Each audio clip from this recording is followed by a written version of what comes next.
इतिहासाचा वारसा, भक्तिमय वातावरण, निसर्गाचं सौंदर्य आणि पेढ्यांचा गोडवा या सगळ्याच गोष्टीचा संगम झालेलं ठिकाण म्हणजे नृसिंहवाडी. नमस्कार मित्रांनो, मी दत्तगुरु तुमचं स्वागत करतो आपल्या ट्रॅव्हलच्या नवीन एका व्लॉगमध्ये. आज आपण आलोय दत्तनगरी म्हणजेच नृसिंहवाडीला.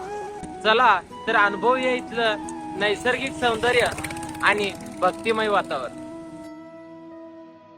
दिगंबरा दिगंबरा श्रीपाद वल्लभ दिगंबरा हा महामंत्र इथं रोज प्रत्येक वेळाला म्हटला जातो.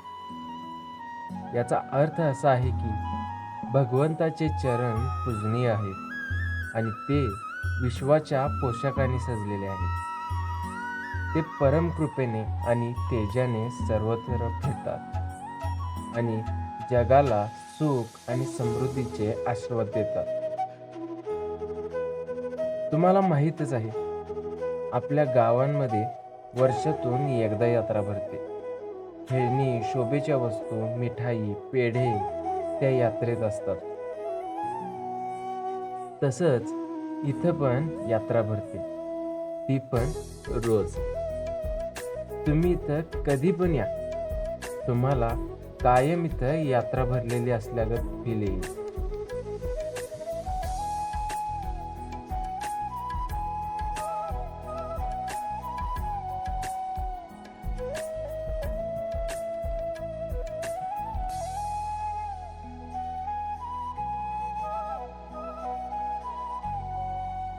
इथं मंदिराचं काम सुरू आहे, तरी पण इथलं वातावरण एकदम सुंदर आहे.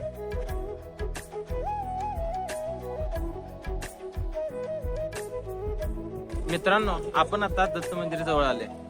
माझ्या समोर मंदिर आहे आणि डाव्या बाजूला नदी आहे. पहिला नदीत हातपाय धुवायचं आणि मग मंदिरात दर्शन घ्यायला जाणार आहे.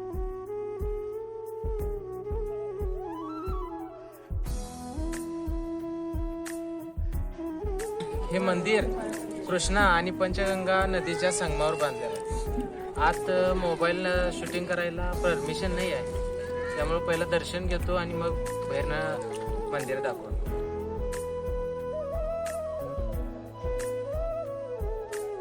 ही नदी 12ही महिने भरलेली असते आणि पावसाळ्यात नदीला जर पूर आला तर हे मंदिर पाण्यात बुडते. या नदीत हातपाय धुवून नदीला नमस्कार करायचा आणि नदीचा आशीर्वाद घ्यायचा आणि मग दत्त महाराजांच्या दर्शनाला जायचं.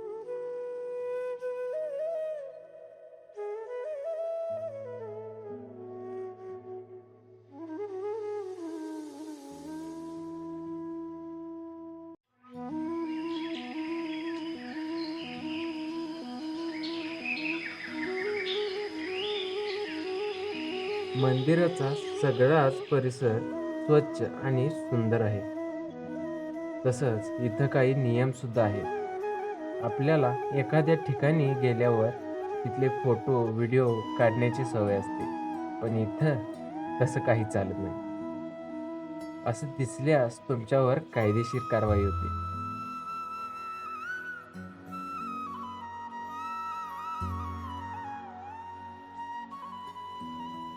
इथं मुखदर्शनासाठी लांबपर्यंत रांग असते.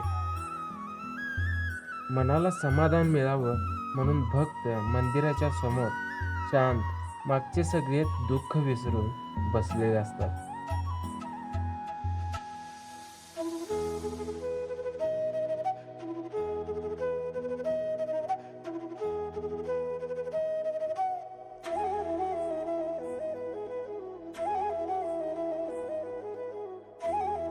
इथं मंदिराच्या उजव्या बाजूला शंकराची पिंड आहे. तसंच राम मंदिर सुद्धा आहे.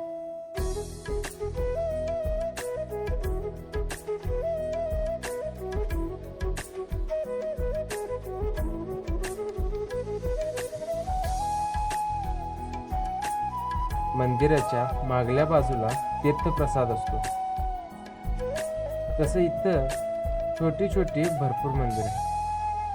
इथल्या नदीत लहान मुलं, मोठी माणसं अंघोळ करतात. इतकंच नाही तर एक ॲडव्हेंचर किंवा एक अविस्मरणीय अनुभव म्हणून तुम्ही इथं बोटीने नदीची सफर करू शकता.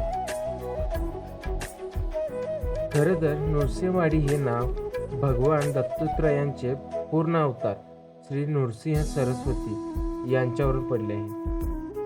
श्री नृसिंह सरस्वती या शहरात जवळजवळ 12 वर्षे राहिले. येथे त्यांची उपस्थिती दर्शवणारी कोणतीही प्रतिमा किंवा मूर्ती नाही, परंतु त्यांच्या अवताराला अमर करणाऱ्या 2 पादुका इथं आहेत. दत्ताचे अवतार मानले जाणारे अलीकडील काळातील संत वासुदेवानंद सरस्वती महाराज, ज्यांना टेंबेस्वामी म्हणून ओळखले जाते, ते इथं 12 वर्ष राहिले. महाराज जिथे राहिले ती खोली दत्त मंदिराजवळ आहे, जिथं दत्तांच्या पादुका आहेत. आता तुम्हाला मंदिराचं दैनिक वेळापत्रक सांगतो. पहाटे 5 वाजता काकड आरती आणि पादुका पूजन होतं. सकाळी 8 ते 12 वाजेपर्यंत रुद्राभिषेक असतो. मित्रांनो, कृष्णा आणि पंचगंगा नदीचा संगम या इथे झाला. दुपारी 12:30 ते 1:30 पर्यंत महापूजा आणि आरती असते. संध्याकाळी 3 ते 4 वाजता पवमान सूक्त पारायण असतं. संध्याकाळी 7:30ला धूप आरती असते. रात्री 8ला पालखी निघते आणि रात्री 10ला शेज आरती असते. हे मंदिर विजापूरच्या आदिलशाने बांधलेले आहे. असं म्हणतात की आदिलशाच्या मुलीच्या डोळ्यांना दिसत नव्हतं, तिची दृष्टी गेली होती.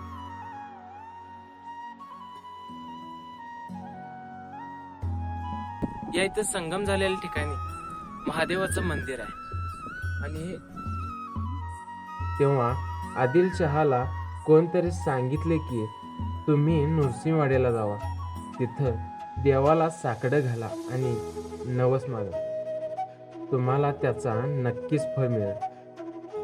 नंतर काही दिवसांनी त्याच्या मुलीची दृष्टी परत आली आणि म्हणूनच आदिलशहाने हे मंदिर बांधले. महाराष्ट्रातले चवीचे पेढे कुठं खायचे असतील तर ते नृसिंहवाडीचे.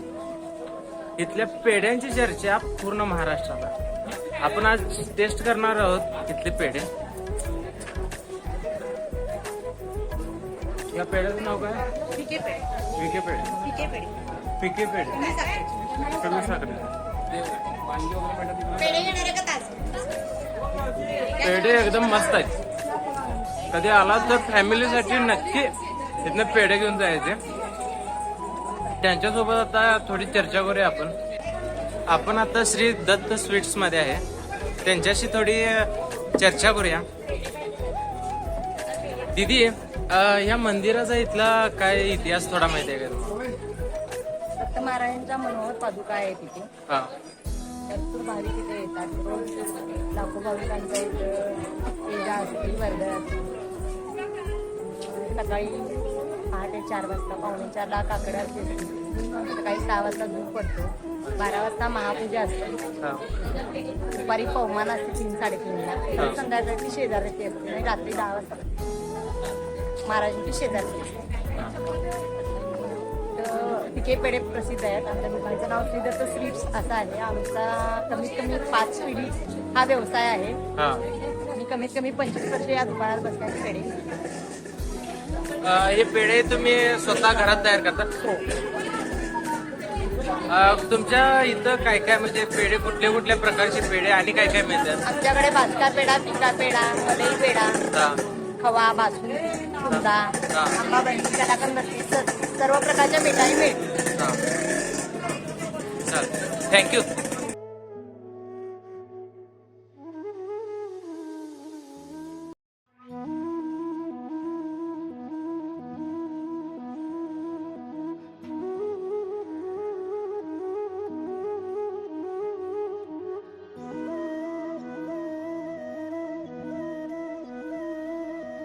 नृसिंहवाडीत दर्शन झाल्यानंतर मी निघालो शिरोळला.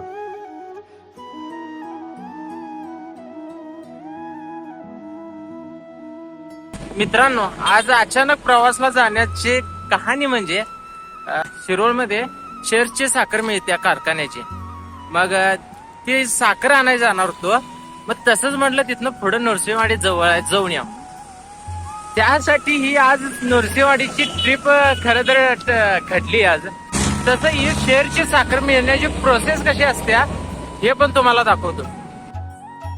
साखर घ्यायसाठी पहिला इथं बिल काउंटरला शेरच्या साखरेचं कार्ड द्यायचं आणि किती महिने साखर पाहिजे ते सांगायचं. मग ते बिल करतात.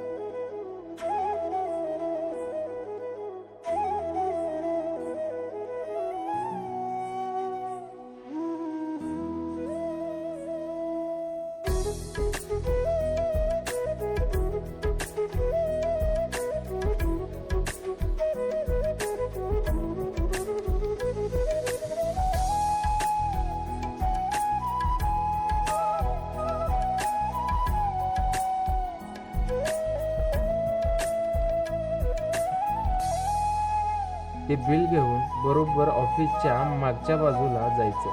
तिथं साखर वाटत असतात. त्यांना ते बिल दिला की ते साखर देतात. साखर घेताना ते ऑफिसमध्ये आणि साखर देतात तिथं व्हिडिओ करताना ते म्हणाले, काय चालले हे. त्यांना वाटत होतं की त्यांचा व्हिडिओ करून मेन साहेबांकडे तक्रार करणार आहे की काय. मित्रांनो, आपण आता नरसिंहवाडी तर बघितली. मग नरसिंहवाडीला जाताना किंवा येताना जयशिंगपूर मध्ये सिद्धिविनायक मंदिर लागते. जाताना किंवा येताना एकदा तरी नक्की भेट द्या. कारण इथल्या मंदिराचं नक्षीकाम, मंदिराचा आकार, परत इथली मूर्ती बघण्यासारखा आहे.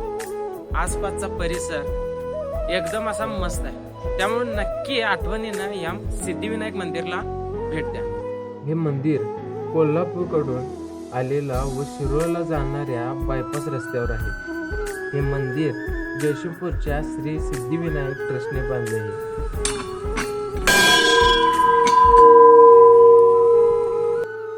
आणि 2012 मध्ये सर्वांसाठी खुले केले. या मंदिराची रचना विद्यासागर थोमके यांनी केली आहे. या मंदिराचं वैशिष्ट्य असं आहे की हे मंदिर बांधण्यासाठी कुठल्याही प्रकारचं स्टील किंवा सिमेंट वापरलं नाही.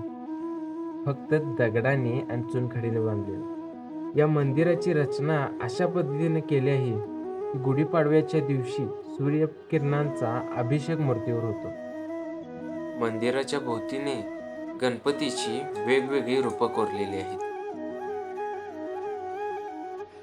मोरगावचा श्री मयुरेश्वर, सिद्धटेकचा श्री सिद्धिविनायक, पालीचा श्री बल्लाळेश्वर, महडचा श्री वरदविनायक,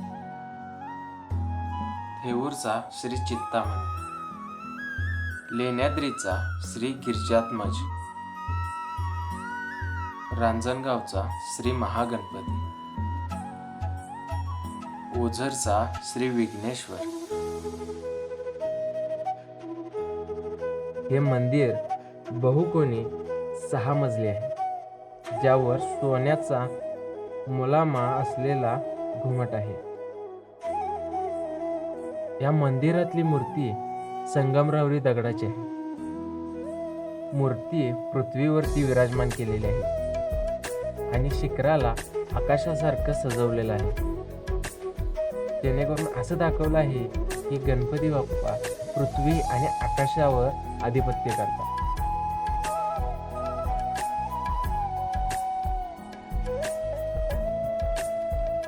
आजचा हा प्रवास आपला इथपर्यंतच. आपला व्हिडिओ आवडला असेल तर नक्की लाईक करा, शेअर करा आणि आपले नवनवीन व्हिडिओ बघण्यासाठी चॅनलला सबस्क्राईब करा.